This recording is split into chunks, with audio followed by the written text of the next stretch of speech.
Welcome everyone to this free Vulval Pain Society expert panel. I'm Sheren Gaulbert, trustee of the Vulval Pain Society and Pain Science Educator. Over the last 7 weeks, we have covered vulval pain in general, dermatology, physiotherapy, pain biology, calming the nervous system, yoga, meditation, multidisciplinary, pain clinic care, and psychosexual counselling. Now, if there are any that you haven't seen and you'd like access, you can contact us. info@vulvalpainsociety.org.uk. Today, we have invited back from week 2, Dr. Liz Venner, Associate Specialist in Dermatology. Hi, Liz. Associate Specialist in Dermatology, leads the vulval and genital specialist clinics at Royal Cornwall NHS Trust, and I know you do a lot more besides that too. And from week 3 we have Mary Chestnutt. Hi, Mary. Hi. Hiya. Mary is an advanced practice physiotherapist in pelvic health, obstetrics and gynaecology at Nottingham University Hospital's NHS Trust. And you also co-lead the East Midlands Vulval and Sexual Dysfunction and Special Interest Group. Yes, that's right. Fantastic. All right, brilliant. So welcome back, both of you. Following on from week 4, I talked about calming the nervous system. So any questions on pain science, the brain, the nervous system, calming down the nervous system, I'd be happy to take those. So we've had some questions emailed into us, which we'll look to cover, but any other questions we're going to take live today. So there's an option if you look at your screen for answering a question by clicking on the Q&A box, and you can just type your question directly in. And if your questions are a little bit long, then I'll probably shorten it a little with the main points, just in the interest of time. And we're going to do the best we can to answer as many as we can. Kay Thomas from the Vulval Pain Society is in the background as usual, looking at questions as well. So shall we dive on in? Yeah. Brilliant. Okay, so we've got a question here. My vulval pain originated with ulcerated lichen planus. I've since been told by a vulval specialist that the lichen planus has cleared up and the pain and discomfort is now due to vulvodynia. How often does this happen after a vulval skin condition? I'm going to open it out to both of you. Do you want me to go first? Yeah, you go first. Enough to always be alert to it. I don't think it always happens, but the way I like to explain it to patients is that you've got an inflammatory skin disease, and sometimes the nerve endings in the skin become inflamed also. So that's one way of looking at it. I know that Mary will also probably have a different take, because I think it's also involved with how your pelvic floor is and your pelvis as a whole. But my take is that the nerve endings are inflamed because of the skin condition. Okay. But that the creams that you use to control your inflammatory skin condition aren't really going to work on the nerve endings. Okay. All right. Yeah, so I have to say I don't see a whole lot of patients with the 2 conditions. Yeah, I do see a few, and very much so it is kind of around their muscle function. So if they can continue comfortably with pelvic floor release exercises with the diagnosis, if they can't continue comfortably with the diagnosis of sclerosis, then having a rest is a good idea, and picking it up when comfort allows. I think that if you continue to squeeze alongside too much discomfort, then that could be risky. So it is just knowing when to pause some pelvic floor exercises and come back to them at a later date when comfort allows.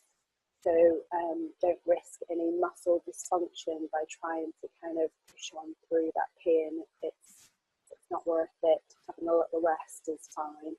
Okay, so a bit of pacing, yeah. Yeah. And certainly from a pain science point of view, we know that there's no link between, let's say, the severity of what you might see on the skin and the pain experience itself when it comes to persistent pain. So if the lichen planus is cleared up and the discomfort is due to vulvodynia, my question would be, what else is going on contextually or in your life that might be acting as a stressor that might amplify those symptoms? So, you know, we look at the whole person within this. So, and we'll probably touch upon that a bit more in a bit.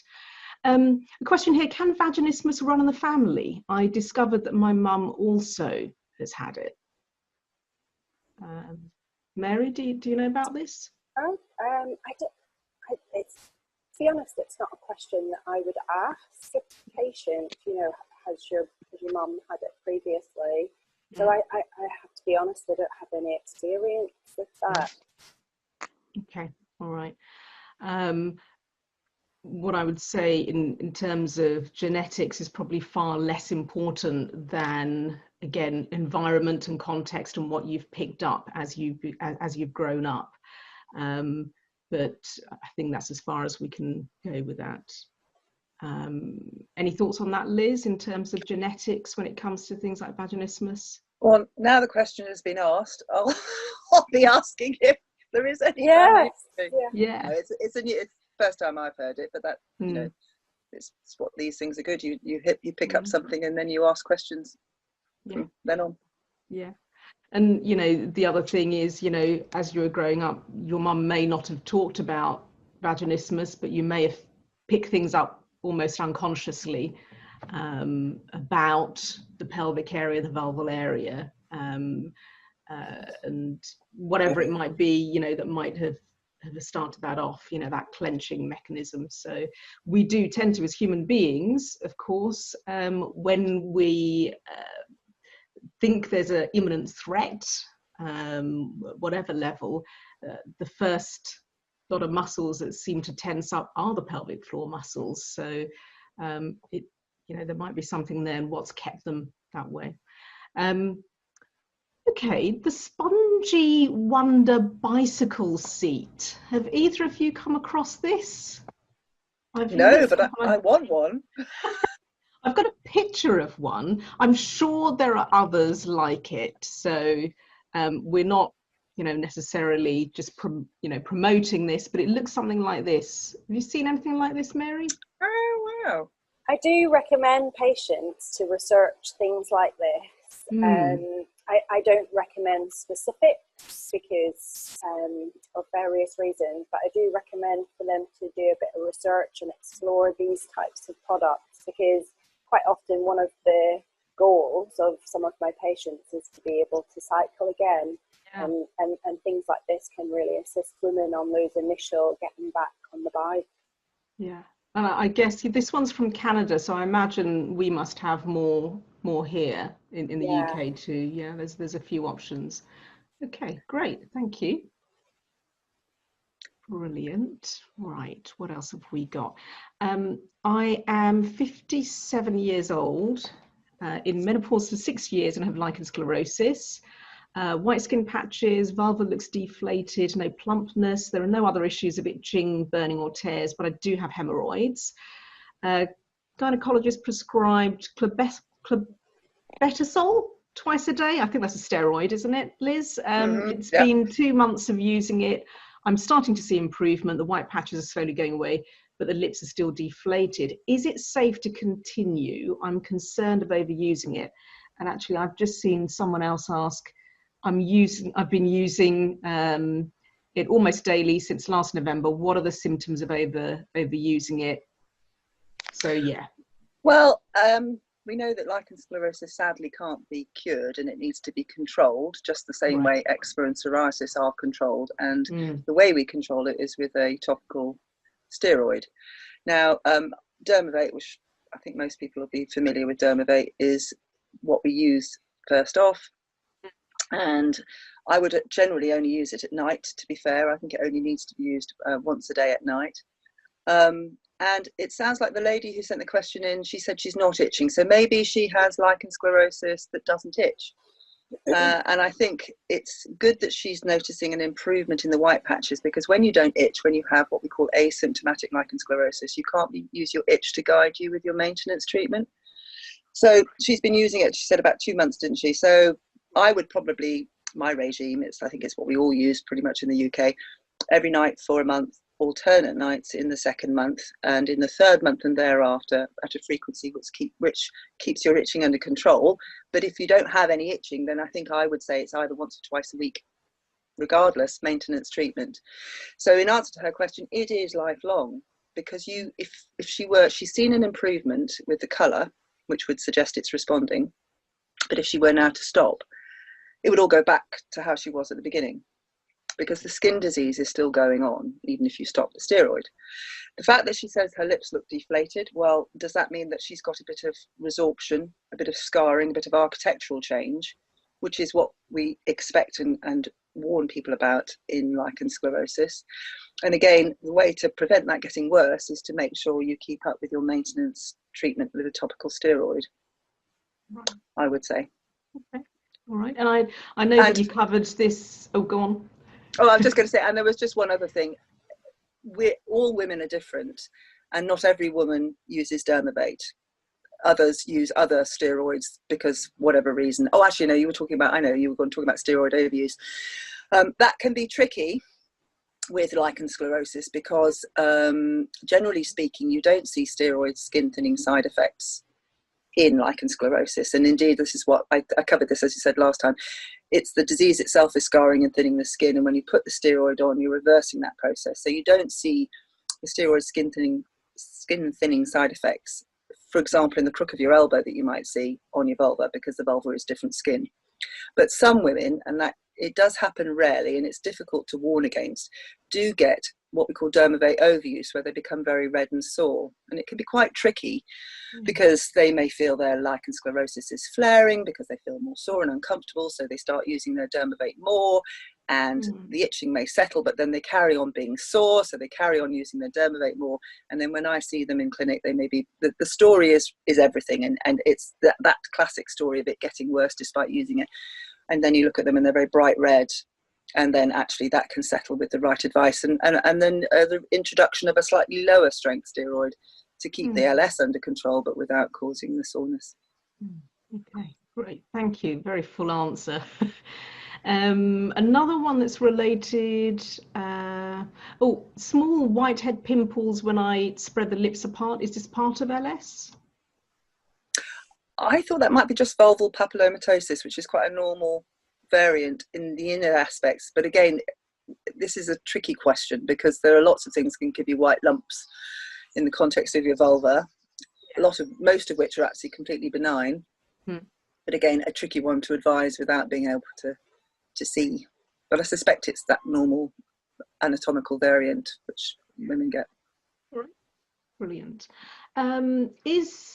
I think this is estrogen safe for long-term use for atropic vaginitis? Yes, Vagifem certainly is licensed for long-term use. It's very low strength. Obviously, it's used in caution, generally not used in women who've had breast cancer, but actually we do use it in some women who've had breast cancer if we feel it's appropriate, if the symptoms require it. So yes, I think assuming someone doesn't have developing anything else in between time, that certainly a lot of them are, and particularly Vagifem is licensed for long-term use and is safe. Okay. I'm 30 weeks pregnant, I have vaginismus and was previously working with a specialist women's health physio who advised not to do pelvic floor strengthening exercises as my pelvic floor is hypertonic. However, as I progress in my pregnancy, my pelvic floor was feeling a bit weak. Should I be doing some strengthening exercise in preparation for birth and as baby gets heavier, or avoid these? Also, is there anything you advise to relax my pelvic floor during birth? Thank you. I think, Mary, this one's for you. Yes, absolutely. Definitely do practice your pelvic floor exercises during pregnancy. And pelvic floor exercises aren't just for strengthening. They are for helping women to be aware at what kind of range of movement that the pelvic floor has. It isn't just about strengthening. So practicing them on a regular basis can help you to know, is it on a kind of squeeze level, is it on a relaxed level, is it on a resting tone? But you won't really get that awareness unless you practice them on a daily basis. And then having that awareness can help in the preparation for a birth, because we do want our pelvic floor to be relaxed during labour. And one of the ways in order that we can assist that is through the practice leading up to labour during the pregnancy. And then also, I think I might have mentioned the last time about using other areas of the body to help relax the pelvic floor. So there's quite strong links with the face and the jaw and the hands and the pelvic floor. So we do practice that during pregnancy, and all of that then helps and assists on the day of labour to be able to release and let go. Brilliant. Okay.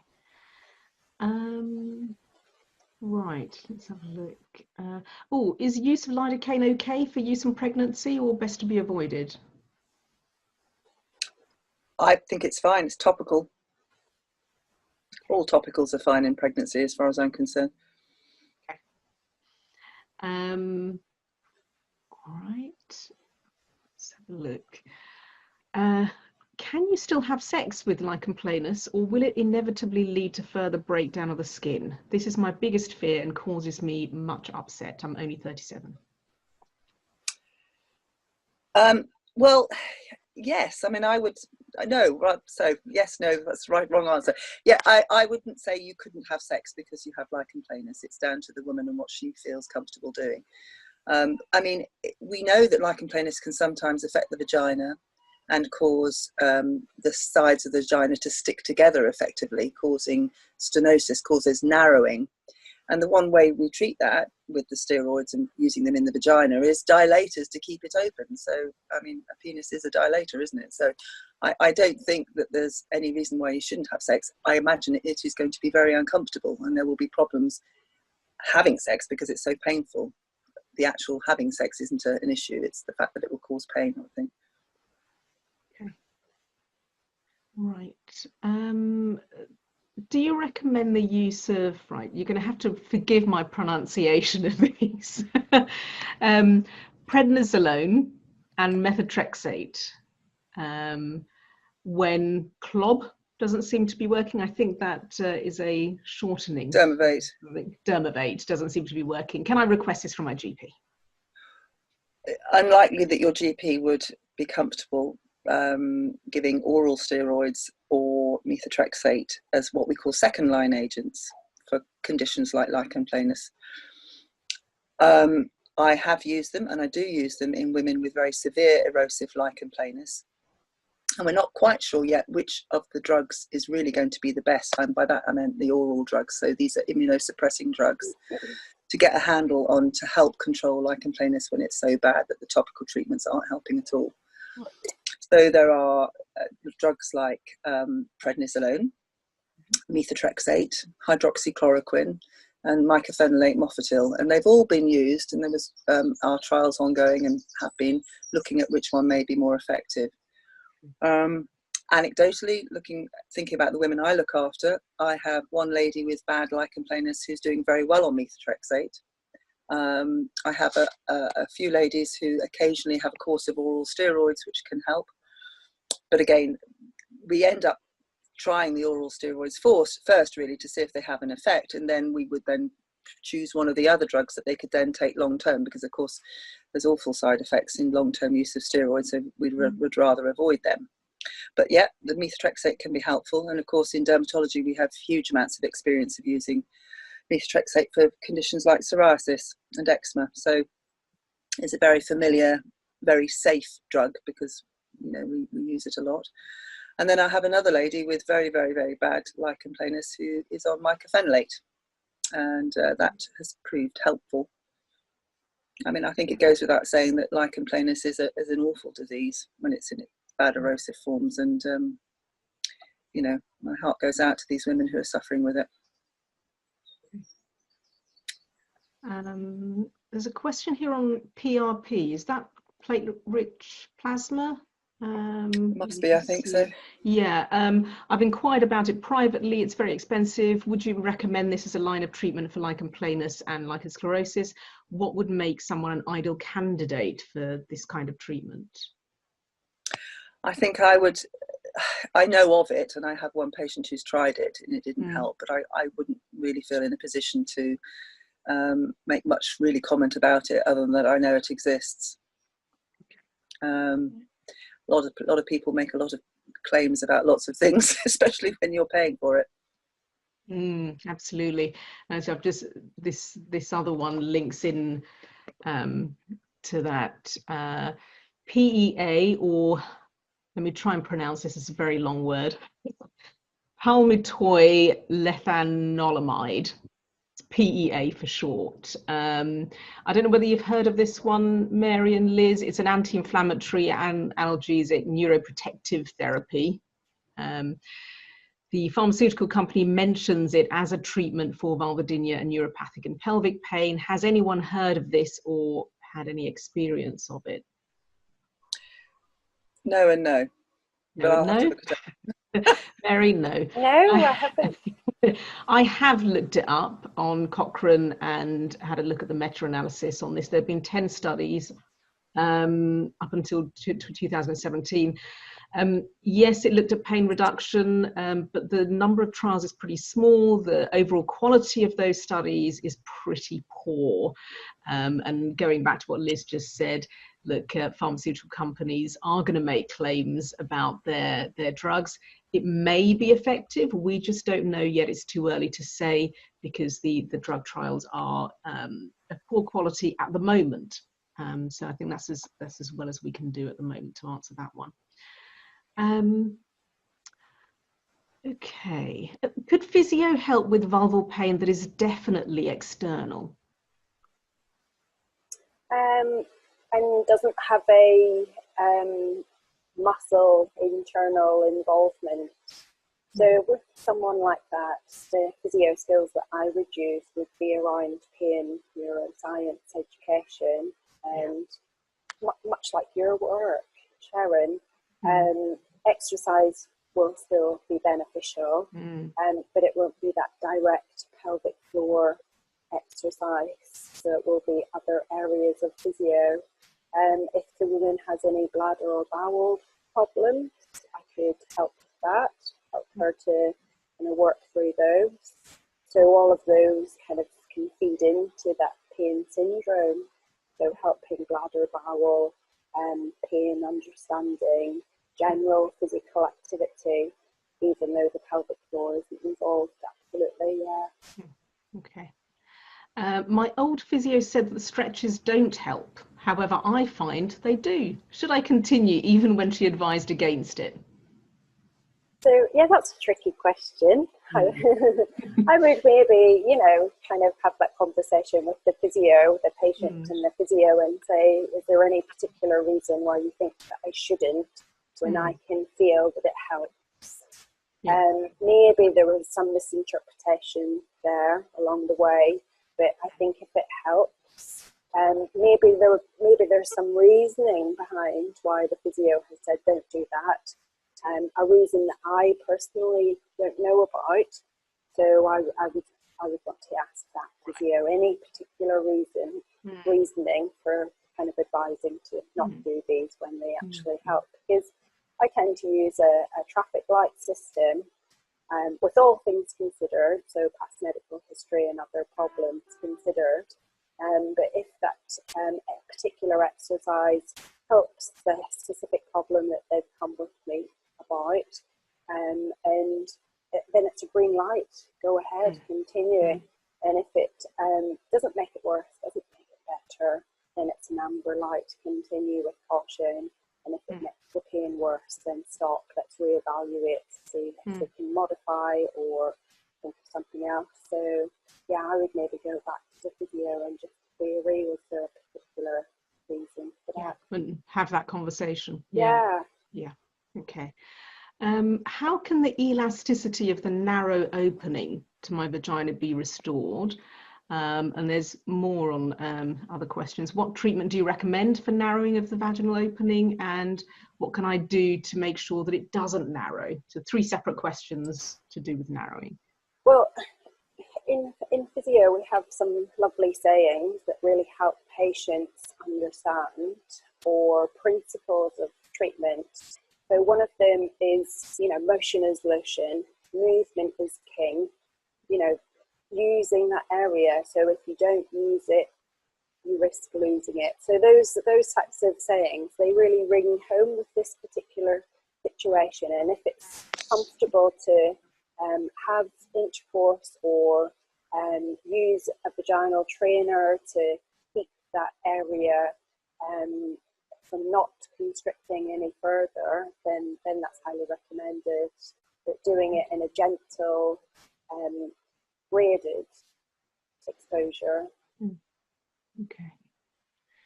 All right, there's one here. I had a red patch on my labia inside. I went to a sexual health clinic who advised there's no infection, even though it's incredibly sore. This was 4 years ago. Since then, the red patch disappeared, but I've been left with chronic burning that has spread to my back passage also.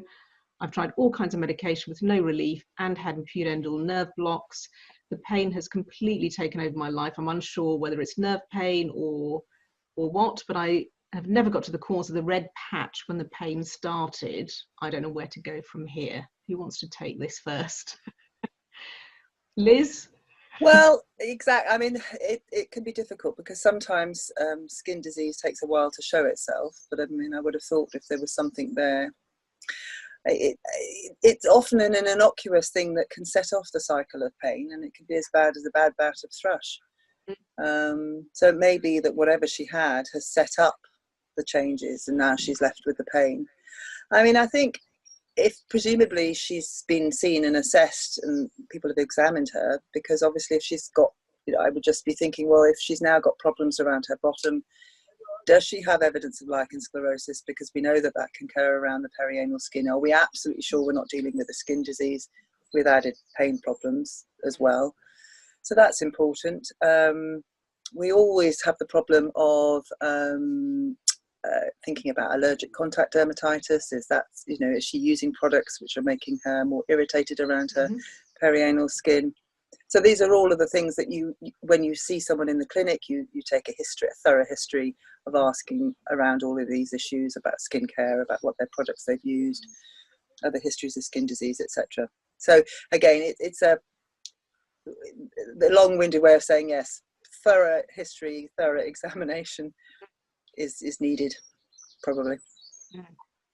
And I noticed, that the red patch has disappeared. I mean, the only thing I would add is, again, what else is going on? So looking at the whole person, what might be contributing to the nerves kind of firing that way. I've noticed another question here. I started off with vulval pain only on touch. Over the years now, it is overlapped between this and unprovoked persistent pain. Do you think this is where the nerves become too sensitive, or could it have changed type of condition? So again, we know that if the nerves keep firing, the receptors are overexcitable and they keep firing, going via the spinal cord, short version of this rather than going to the long version of what's going on in the body. If they're firing off, they can get better at doing that. But remember, the brain has a final say in this in terms of whether it concludes things are safe or dangerous. And if I put up let me put up this, you can see this. So the nerve sends messages up to the brain about potential danger, and the brain then decides if there's danger in this present moment based upon past interpretations of past experiences. So this thing that's happening now, is this potentially a threat or potentially okay? And if the brain decides or perceives there to be danger or a threat, it releases things that amplify the original alarm. The nerves that send messages up to the brain, you don't experience any pain at that point. It's only when the brain responds by releasing amplifiers, you then sense or feel pain. Or the brain can decide, actually things are safe and it can release muters, muting that alarm, and you feel comfortable. I go into more detail on that in the webinar that I did if you want to look up more of that. I hope that answers a couple of those questions. Mary, anything to add on that? So the lady has mentioned that she's got both provoked and unprovoked. Yeah, so yes, that's right.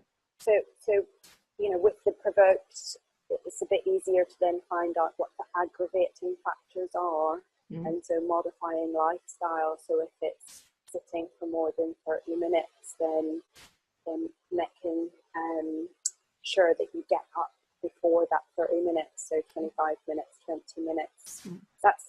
Those are pacing advice again. Those are quite nice things to follow. But with the unprovoked pain, the kind of spontaneous pain, that's a little bit more difficult to manage, and it's less mechanical, less kind of muscle, and more likely to be central sensitization and managed through the pain management program, just as you've described.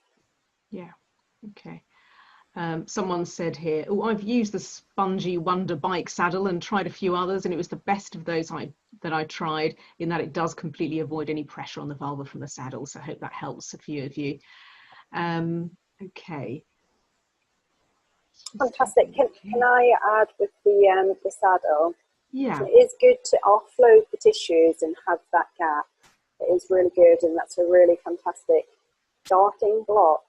But then eventually graded, gradual loading of the tissues can be quite helpful, but in a very gentle, you know, just maybe initially, you know, one of my patients, she had not sat for a very long time, and then eventually after our first couple of sessions, she started to sit just for 10 seconds and build up. So loading the tissues is important at some point as well, but those saddles are a great kind of starting block. Yeah, and it's that pacing back to being able to do more, rather than complete avoidance. Yeah, brilliant. Okay, I've got one here. I'm 67, Vulvodynia for 6 years, which came on spontaneously after an acrimonious breakup. No meds have worked, neither of 2 nerve blocks. I'm convinced there's a psychological reason. Don't know who to go to next. I've seen every type of physical consultant. I was due to see a local multidisciplinary team, but appointment cancelled because of pandemic. Sometimes I feel suicidal with a continuous pain, which never goes away unless I'm lying down. I'm really sorry to hear this. And yes, you know, I use the analogy of a fire alarm going off. If you hear a fire alarm going off, you would call the fire brigade because you'd think there's a fire. But if it goes off intermittently or continuously, you know there's a problem with the alarm itself. You wouldn't call out the fire brigade, you would call out other experts to deal with the wiring issue. So I would probably suggest maybe seeing a psychosexual counsellor. That will be probably more appropriate. There's never just one reason for things, so nothing is ever just psychological or just physical. There's always an emotional and a sensory component, but it sounds like if it came on spontaneously after that breakup, then seeking psychological help might be the best thing for you, that would then kind of dampen things down. So I would perhaps a psychosexual counsellor, a psychologist, cognitive behavioural therapist, cognitive hypnotherapist, someone like that, and they will run sessions online. So finding one of those, and if you watch webinar number 4 towards the end, I mention all the different associations that you can go to have a look at who to seek help from. Okay, I had chemo and radiotherapy 3 years ago for cervical cancer, and since last April I've had small fissures which appear in the perineum. They come and go, often appearing with flares of bile acid diarrhea. I've seen colorectal and gynae and tried local anaesthetic and steroid cream for 6 months, but it keeps happening. Pain can be severe at times. Any suggestions, or should I now get a referral to a specialist dermatologist? Liz? Well, definitely get a referral to a specialist dermatologist for sure. And the things I'd be thinking of, I mean, what's her skincare regime? What toilet roll is she using? Is she using wet wipes? What soap is she using? Has she developed an allergic contact dermatitis? I imagine after her chemo and radiotherapy for her cancer, well, actually, I'm not quite sure which kind of chemo she would have had, but, you know, her also she's going to be post-menopausal. She'll be atrophic rather, not atrophic, so she'll be lacking in estrogen. I'd be thinking of lots of things with recurrent splits, and also swabbing them to make sure there's no infection with the bacteria that commonly live on the skin, like yeast. She may be using topical estrogens, whatever. Yeah, definitely get a referral, get properly assessed, proper history, thorough examination. Brilliant. Okay. Why is the burning pain more pronounced at night? Everything's worse at night. Yeah. I think, yeah, nighttime, you've just got time, haven't you? And no distractions. So, right, yeah. you know, the focus or maybe on, you know, that particular area, that particular problem at the end of the day when you're tired. And even if you think your focus of attention isn't on that, actually at night time, you know, you're cutting out so much of the external stimuli. You're probably not listening into something. You're not seeing kind of things you usually see. You're going to be more aware of your body and how things are feeling, is what I'd say. So that's probably why. What's the difference between lichen sclerosus and lichen planus? I was told years ago I had both, but assume I only have LS now, as nothing more was discussed about LP. So the way I describe this to people who I see in clinic is that I think the lichens, and that means lichen sclerosus and lichen planus, are two ends of a spectrum, and in their pure forms, they're quite different in the way they look. So lichen sclerosus, lichen planus. And then there's this melting pot in the middle where they both can have similar features, and you can start off with what's quite obviously lichen sclerosus. And then as time goes on, it morphs into more of a lichen planus picture, because you start to see the raw erosive areas going into the vagina, the entrance to the vagina going into the vagina. And it happens, and I'm not really clear in my mind why some women get this and don't, when clearly you've seen them looking very much like lichen sclerosus to start with, and then they develop this overlap syndrome. But I think it's because the lichens, lichen sclerosus and lichen planus, are probably on a spectrum, and as I said, either end they're quite different, and then they morph into each other in the middle. Right.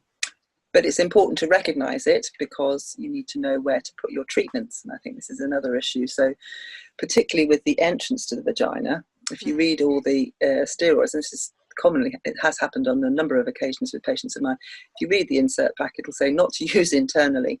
And for some women, they will feel that is internal. And I think it's important so that the clinicians looking after women with vulval disease are quite clear where they're putting their treatments.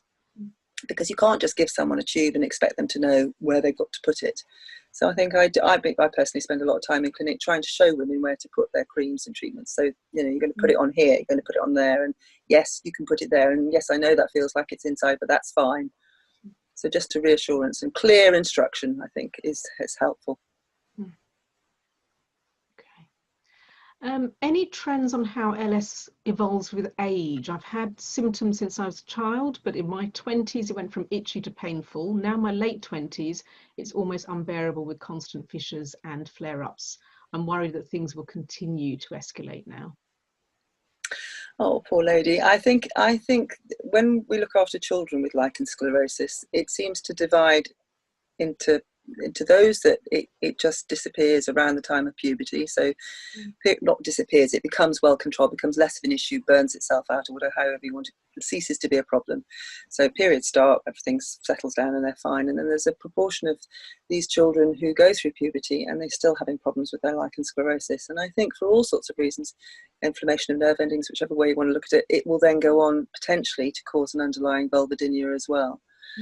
And then you add on top of the fact that they've got potentially, if it's not being treated aggressively, they might develop scarring, which is an awful thing to carry through as a young woman, even before you've embarked on your sexual life, if you like. And yes, and it can cause a whole load of other problems going on. So the lady who's written in or asked this question in particular, to me, it sounds like that her lichen sclerosus is not well controlled at the moment. And so therefore she should be seeing a dermatologist for an assessment. And again, it comes into, are you using the appropriate steroid? Are you using enough steroid? Are you looking to your vulval skincare? Are you avoiding irritants? Have you suddenly developed an allergic contact dermatitis because of long use of steroid creams and preparations and whatever else is being used? And all of that needs assessing. So a referral into dermatology to someone specialising in vulval disease, you might need patch testing, you might need biopsies. Is anything going wrong with your lichen sclerosus? Are you developing precancerous changes? So it definitely needs an assessment. And I think looking after these women with LS, the one key thing we say, if anything changes, do seek referral back to the vulval clinic for reassessment. So for sure, it needs further investigation, further looking at, for sure. Okay. And you mentioned children. There's a couple of questions. Physio for children, teenagers with vulval conditions, and another one here. My daughter is 9 and for 5 years has experienced vaginal pain severely. She's seen various doctors, still no answers help. Mary? Yeah, I've got a few early teens, 12 early teens, not as young as 9, but young all the same, on my caseload. And we go, for the biopsychosocial approach and looking at hobbies and looking at, either getting on at school and with friends, and then I do talk to them about pelvic floor muscles, and we've got models in the clinic that I can show so that they can learn about what those muscles look like and how they move and which direction they move in. So that can be really helpful. And of course, they can attend with their mum, and that can be quite helpful too. To just kind of explain further then at home if any questions arise about what we've talked about in clinic. So, Right. If I could just butt in about that question, I'm not sure I've ever seen vulvodynia in girls as young as 9, sort of what I would call prepubertal. I mean, I think when she mentioned she's seen several doctors, is that family doctors? Or I certainly would think this young girl should be seen in either a children's gynae clinic or a vulval clinic. And there are, she should ask, her mum should ask for a referral to a tertiary paediatric vulval clinic perhaps, or at least the local vulval clinic perhaps. I mean, I know Jenny Powell in Oxford runs a very tertiary referral paediatric vulval clinic. And then just common things, my experience of young prepubertal girls with what I would describe as paroxysmal vulval or vaginal or genital pain, perhaps, maybe not specifically vaginal, but genital pain at night is often caused the simple thing of threadworms. I mean, how many parents who've had kids who've not had threadworms, quite honestly? And a simple treatment can often be dramatic in its improvement. But there's lots of other things I think one has to think about also, that when a child is waking up at the night in pain, what do? They get comfort from mum or dad, or there's lots of things can reinforce why it's good to carry on having the pain, because I don't know, I'm not saying that I don't know the circumstances, but there's many reasons, and I think it does need further looking into, for sure. Yeah, absolutely. Yeah. Okay. Let's just have a look at what else has come in. I have LS and a small sore raw spot on my labia for about 6 months now. It hasn't got any bigger, but isn't responding to steroid use. Is this something I should potentially be concerned about? Yeah, I'm not concerned necessarily, but it needs assessing. Again, we need to make sure it's not LS developing precancerous changes that might need a biopsy. So yes, assessment. If she's under the care of a vulval dermatologist, you seek referral back to the clinic from your GP, or if you're under their care, you ring up and say, I think things are changing. I think I need to be seen sooner. So I wouldn't ignore it. If you have a patch that's persisting and not responding to your topical steroid treatment, that's exactly what we say to patients. You need to be seen again. Is Protopic a safe alternative to topical steroids in lichen sclerosis?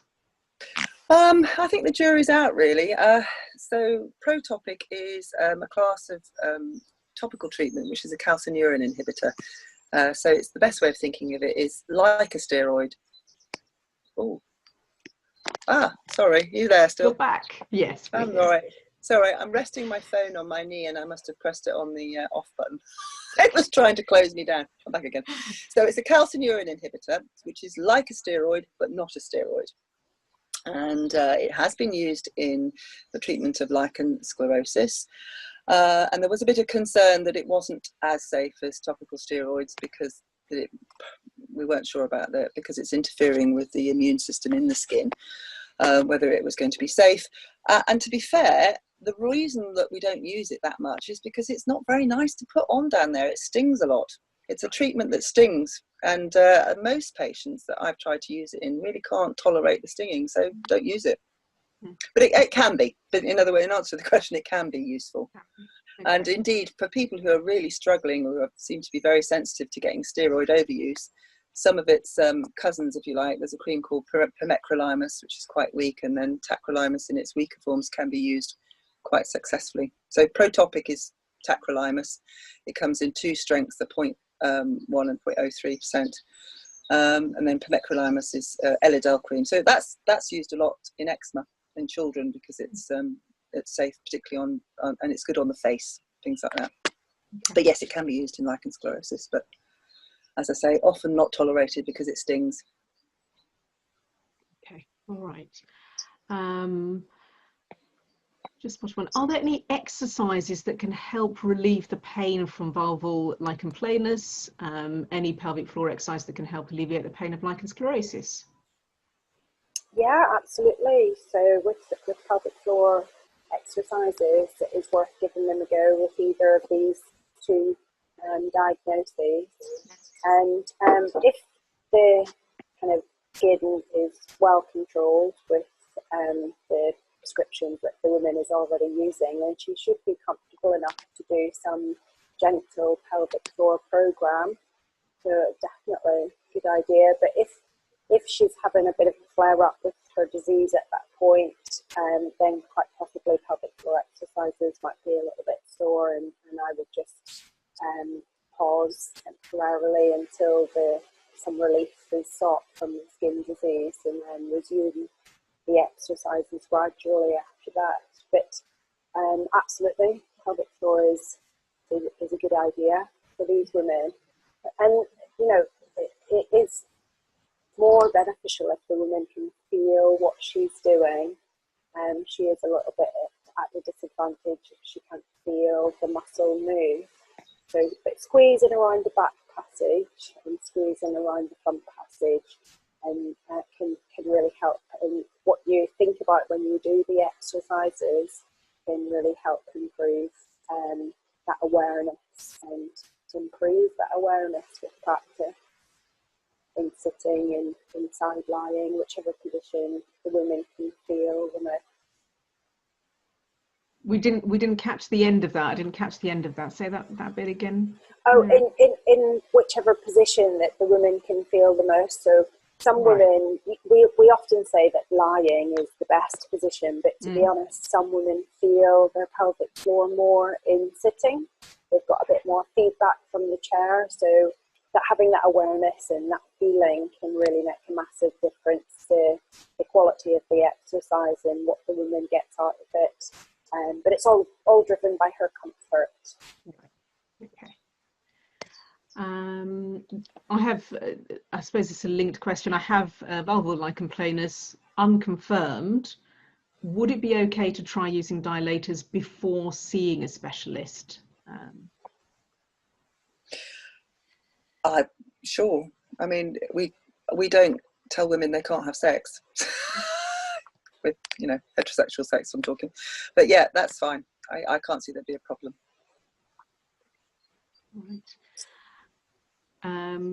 Just on the topic of atrophy, I have LS and my clitoral hood is fusing over at the age of 20. Will I get the same sensation? And is there a way of dealing with surrounding anxieties? I think the key to this is that we know that regular use of maintenance steroid will help prevent scarring. So she needs to be treating her LS regularly with her topical steroid that she's been given, and appropriately. Back again. And so is it a case that she's just under treating her lichen sclerosus, and therefore that needs to be looked at? I think inevitably, if you end up with clitoral scarring, all the erectile tissue of the clitoris is still there. It's just under the skin. But as I often say to women, you know, climax and orgasm is still possible. It just takes a bit more effort. If you've been sealed over, it just requires a bit more effort.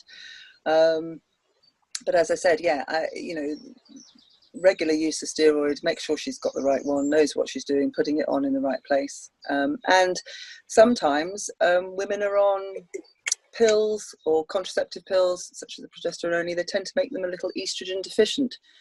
So maybe a little bit of extra topical estrogen can help as well, plump up the tissues. If it's not just, it might not just be the atrophy from the lichen sclerosus, the atrophic changes of the skin disease, but it also may be a bit of underlying estrogen deficiency. I don't have lichen sclerosis, but I saw some testimonials from the regenerative clinic of positive experiences with stem cell treatment. Not a cheap option, seems to work for atrophy as well. Not so much on it though for Vulvodynia. Seems a bit patchy for evidence on the latter. Any thoughts? I think it's yes, there are some trials ongoing. Prof Butler at the Royal Free is doing some. David Nuns, didn't he? He was doing some in Nottingham. I'm not up to speed with where they're at with the outcomes of that yet, but it's promising. The guy in Italy published that he was having good success with difficult LS. Oh no, beg your pardon. What am I on about? That's not. I'm talking rubbish. It was not stem cell. It was fat transfer. Sorry. Right. I was fiddling with my battery connection at the time and not concentrating. So fat transfer, yes. Stem cell, don't know. Don't know. Mary, any thoughts on stem cell? Yeah, I don't know, to be honest. Yeah, I don't know about stem cell. Okay. All right. All right, let's move on to, there's a few more here. My pain is in the skin and it's obviously red below the clitoris, but nothing comes up in test results. Why? And then another question similar to that. I have raw pain on my vulval skin and it's red, but it's never tested positive for anything. Should I keep searching for a cause? Well, I think what's being tested, and in my experience, I think the most likely thing that would be tested would be for infection with a swab. And red patches aren't necessarily infective, they can be inflammatory. So does the test mean that a skin biopsy is necessary? Is there a vulval skin condition? Again, is there any irritancy from the products being used there? Is there development of contact dermatitis or something like that? So the test in my experience, would probably be just a charcoal swab looking for infection on the skin, either with yeast or strep or staph bacteria. And as I said, an awful lot of what can occur on the vulva isn't infection, although that is a part of it. But it's the right test is important. Okay. Any thoughts on that, Mary? Yeah, I think that, yeah, ask the medical profession what tests have been performed and if infection has been ruled out, and fungal infection or bacterial infection, all of those things, and there's no medical reason for it, then, you know, sometimes these kind of red patches can linger a little bit longer without any background medical reason, and just be patient, but monitor it, and if it gets worse then go back for another second review. And sometimes the pain sensitivity can linger as well, just because the nerves need a little bit of time to settle down after the whatever it was that obviously is no longer showing up in the tests. Yeah. Again, looking at ways of calming the nervous system down. Are there any kind of beliefs, lingering beliefs around that? Values, you were talking about getting back to doing hobbies, pacing. There's lots of things. It's never just one thing, usually, when it comes to pain. Any suggestions for cyclical pain which flares just before my period with a drop of progesterone in terms of relief, topical or oral, i.e. with other hormones that could reduce this pain? I have a few patients who have a cyclical nature to their discomfort, and it may well be down to the hormonal changes, quite how you manipulate that. I mean, sometimes going on the or contraceptive pill to control the cycle, or a depot, something like that, where you've got more sustained control of your cycle, perhaps. But again, also from a dermatological point of view, what's being used around about that time? Others, actually, she said it's mid-cycle, or she said just before her period. But I mean, you know, what sanitary wear is that causing an issue as well? I think it's something I've come across. Quite how that transmits to how you get people better is the next step, and a harder thing. Obviously, you've got to work out what the issues are. Okay.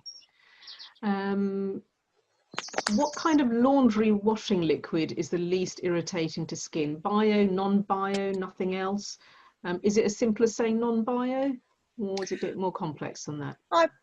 I would say it's definitely the one without the worst irritants, and definitely not one with added fabric softener. Yeah. And preferably non-bio. Yeah. And actually about a third less than you would normally use. Ah. Right. We all put too much washing machine powder or liquid or whatever we do in our washes. Less is not more. And yeah, so definitely try consciously use less of your detergent, and definitely try and avoid the added fabric softener and the biological enzymes. Or just wash your, and if you don't want to do that, just wash your pants separately. Okay.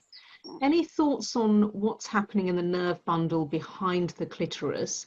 Clearly inflammation. Sometimes the nerve bundle is swollen on one side. Certainly the pain seems to originate there. The hood can seem tight and as though it isn't really moving back and forth, a stuck feeling. Can occasional Dermavate help? Well, if someone has a clitoral scarring, and by that the hood doesn't move smoothly over, the hood doesn't move so smoothly over the clitoral body, then that could suggest scarring. And in my book, scarring is really only comes from the lichens, so lichen sclerosus and lichen planus. You don't get scarring in eczema, you don't get scarring in psoriasis. So if she's a woman who is quite aware that there's something happening to her clitoris that would suggest scarring, then that could suggest an underlying lichen on skin condition. And she needs to have that properly diagnosed, because just using a bit of Dermavate without a proper diagnosis is not what I would recommend for sure. Right. Because there's so much more to it than just a bit of Dermavate. It's the whole package, as I said previously. It's getting your skincare right, avoiding irritants, using an emollient, improving the quality of your skin, the right use of steroid, knowing what to do, and also knowing about the other issues such as the cancer risk associated with the lichens. So yeah, proper diagnosis always comes back to proper history, proper examination, get a proper diagnosis, and then she'll know she'll have the right advice. Good advice. I have Vulvodynia, which is caused, I believe, by thrush treatment. We are planning on trying for a baby in August. From your experience, does being pregnant or having a baby help with the pain or make it worse? Mary? Yeah, so I mean, in my experience with my clinical caseload, it hasn't made it worse necessarily. So that's positive. During pregnancy or the birth, and a lot of the literature do encourage women to consider a vaginal birth, despite having this previous diagnosis. But during the pregnancy, women can be supported with that decision, with their obstetrician, with their gynecologist who looks after them with regard to their vulval pain, and also quite possibly the physiotherapist.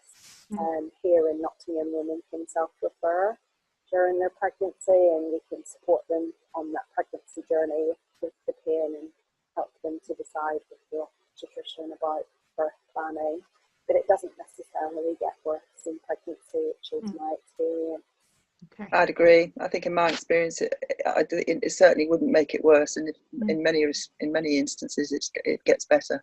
It's as if the nerve endings and the pregnancy hormones, the actual childbirth, etc. It kind of resets everything to some extent, I think, or can do. Great. Okay. All right. Can nerve pain in the pelvic region ever get healed, or is it a case of living with it? And there's another linked one here. I'm only 22 years old. I've been suffering from chronic pain there. Will it hurt forever? Who wants to take this first? Well, forever that's an unanswerable question, because none of us can see into the future.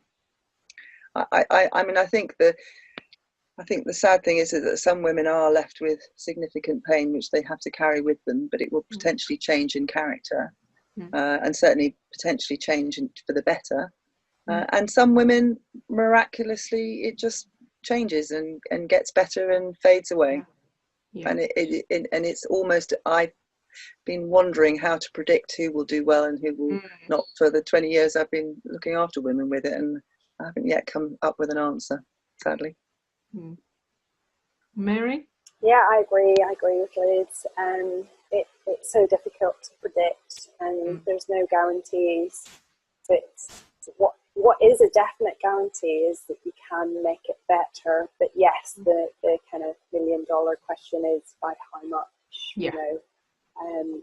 And sometimes, I have some women on my caseload who have made it completely better, and then it has come back, but maybe not as bad, and they come back to seek support, and then they're off again, and we don't see them again, and quite possibly that's because it's gone again. So for some women, they have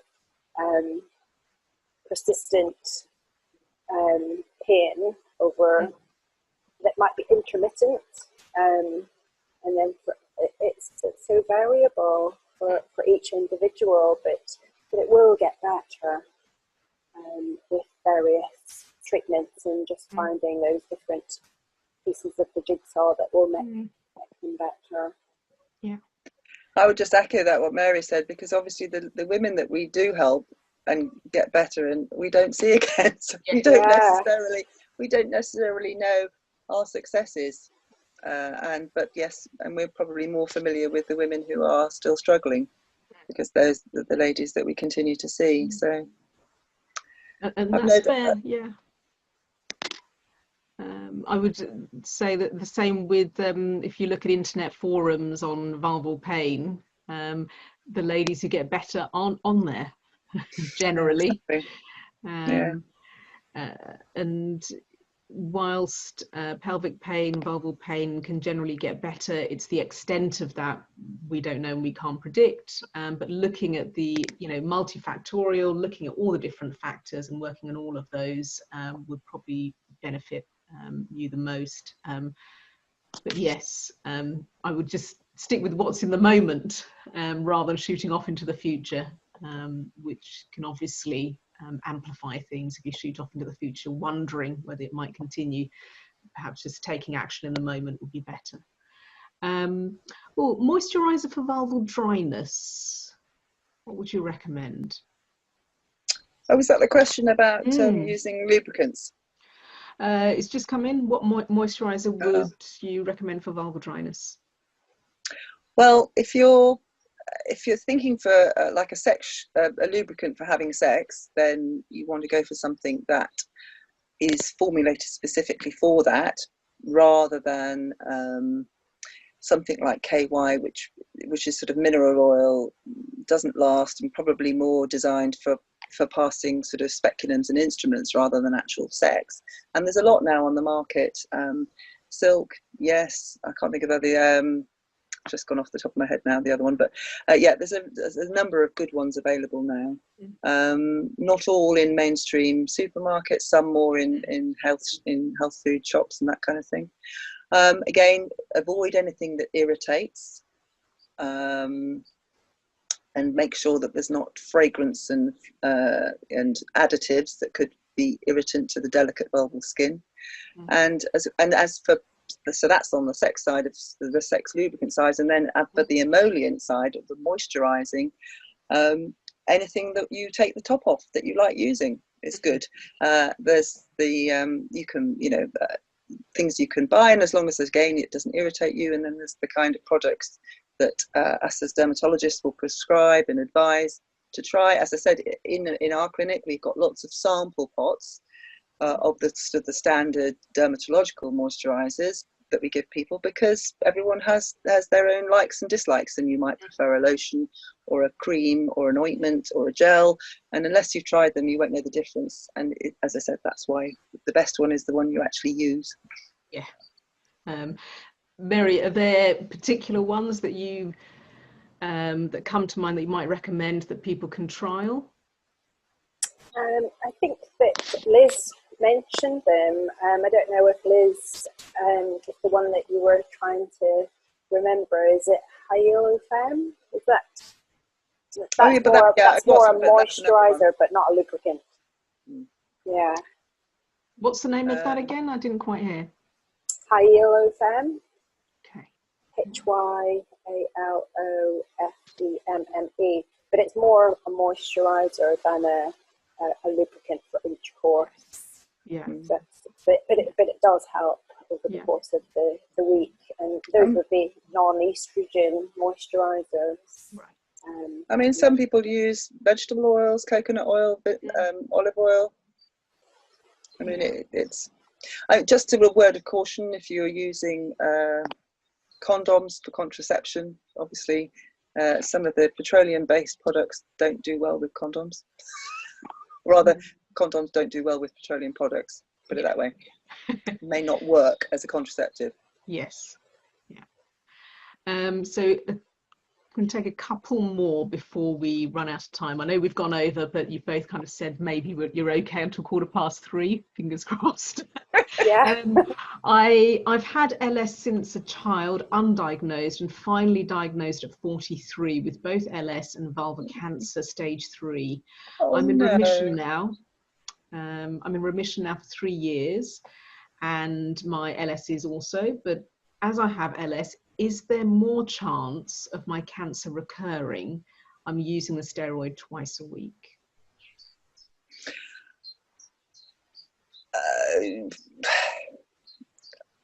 More chance? No, I don't think there would be more chance, but clearly it could.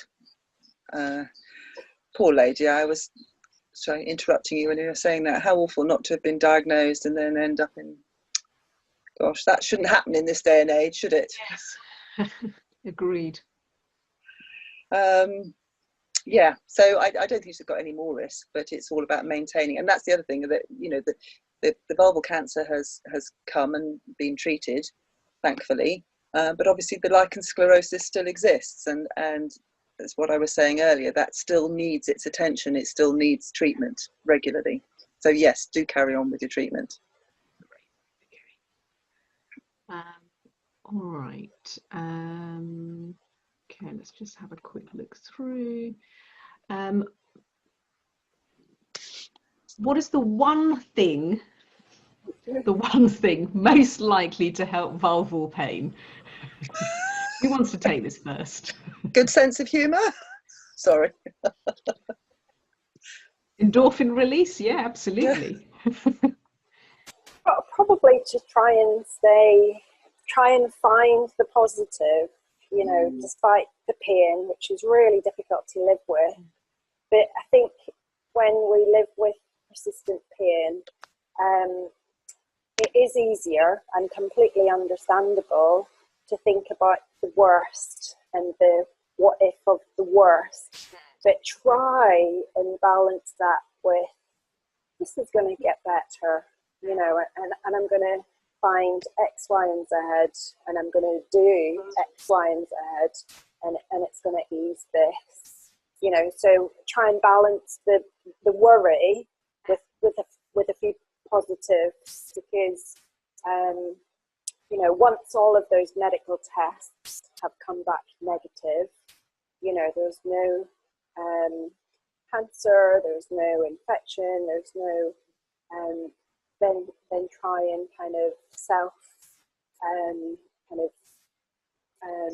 encourage some positive, right, okay, so I can safely say that I'm not going to come to harm from this, but this is what I'm going to do to try and improve things. But so yeah, it's just that positive, try to stay positive. I know there'll be moments of unable to maybe do that, but and I would say that sorry if I can interrupt, the one yes, word I would say would be optimism.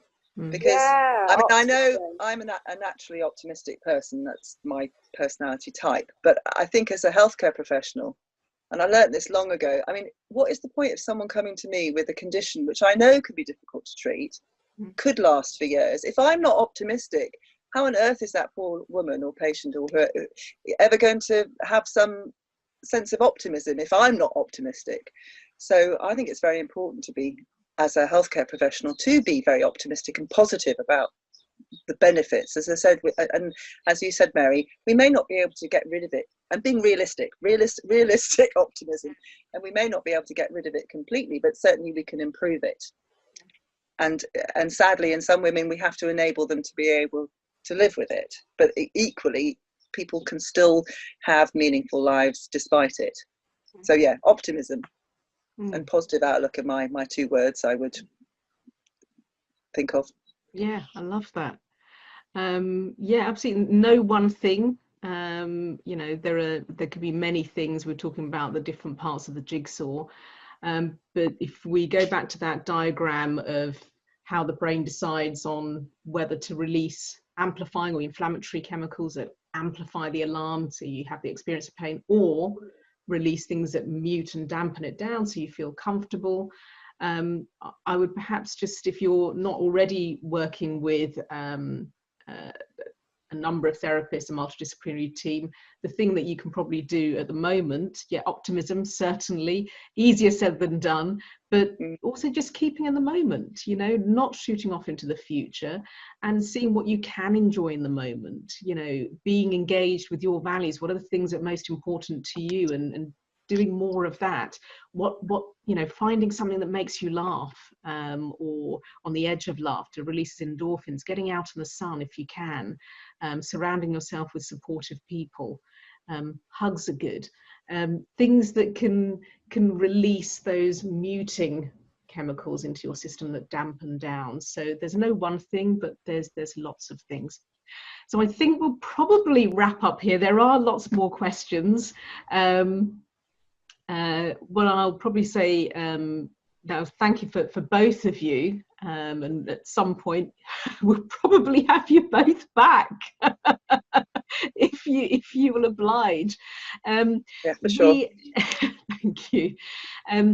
We, the Vulval Pain Society, only plan to run these free webinars through April and May due to the situation.